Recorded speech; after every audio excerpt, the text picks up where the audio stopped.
ಶ್ರೀಲಂಕಾ ಪ್ರಧಾನಿ ಡಾಕ್ಟರ್ ಹರಿಣಿ ಅಮರಸೂರ್ಯ ಅವರು 3 ದಿನಗಳ ಭಾರತ ಭೇಟಿಗಾಗಿ ಇಂದು ಬೆಳಗ್ಗೆ ದೆಹಲಿಗೆ ಆಗಮಿಸಿದ್ದಾರೆ.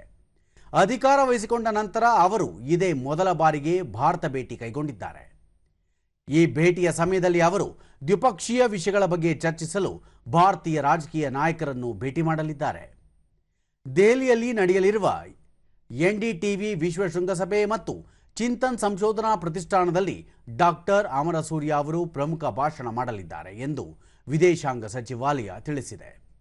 ಶಿಕ್ಷಣ ಸಚಿವರು ಆಗಿರುವ ಶ್ರೀಲಂಕಾದ ಪ್ರಧಾನಿ ಶಿಕ್ಷಣ ಮತ್ತು ತಂತ್ರಜ್ಞಾನದ ಕ್ಷೇತ್ರಗಳಲ್ಲಿ ಸಹಯೋಗದ ಮಾರ್ಗಗಳನ್ನು ಅನ್ವೇಷಿಸಲು ದೆಹಲಿಯ ಭಾರತೀಯ ತಂತ್ರಜ್ಞಾನ ಸಂಸ್ಥೆ ಮತ್ತು ನೀತಿ ಆಯೋಗಕ್ಕೆ ಭೇಟಿ ನೀಡಲಿದ್ದಾರೆ. ದೇಶಗಳ ನಡುವಿನ ವಾಣಿಜ್ಯ ಸಂಪರ್ಕಗಳನ್ನು ಬಲಪಡಿಸಲು ಅವರು ವ್ಯಾಪಾರ ಕಾರ್ಯಕ್ರಮದಲ್ಲಿ ಭಾಗಿಯಾಗಲಿದ್ದಾರೆ.